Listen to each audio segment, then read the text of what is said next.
Welcome to the wonderful world of the public domain. Here, so many creations, like music, books, and movies, live together in harmony. Pieces of works can't be taken out of the domain freely and used by anyone for any purpose, since everything in the domain is copyright-free. Copyright is the legal protection an author has for their original work, which prevents others from taking the work without paying for it. But copyright only lasts so long, and it is up to the creator to keep up with the copyright laws and renewal system. So how does a creation end up in the public domain?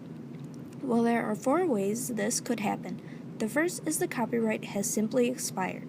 Second, the owner of the copyright has failed to follow the renewal process. Third, the author deliberately places the work into the domain. And finally, the work is simply not covered by copyright, such as single words, short phrases, or slogans. Nowadays, the domain feels a little empty, like something is missing, particularly 3 decades worth of work. So what is the problem? It mostly has to do with modern-day copyright law.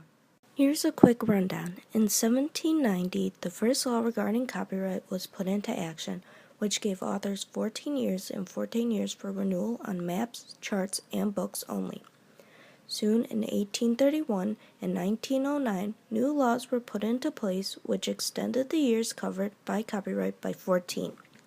And in 1976, the limit was bumped up to 75 years added to already copyrighted materials and life of the author plus 50 years for newly copyrighted materials. Jump ahead to 1998. Disney is faced with the tough decision to either keep Mickey Mouse or let him go into the public domain, Mickey being Disney's mascot and biggest moneymaker, so understandably, they chose to keep him with the help of Californian Representative Sonny Bono.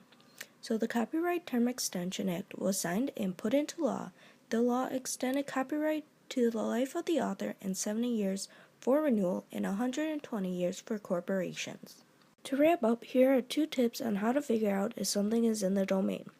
You can visit the U.S. Copyright Office's webpage and search their records, or just use the rule that anything published before 1922 is already in the domain. Over there, send the word,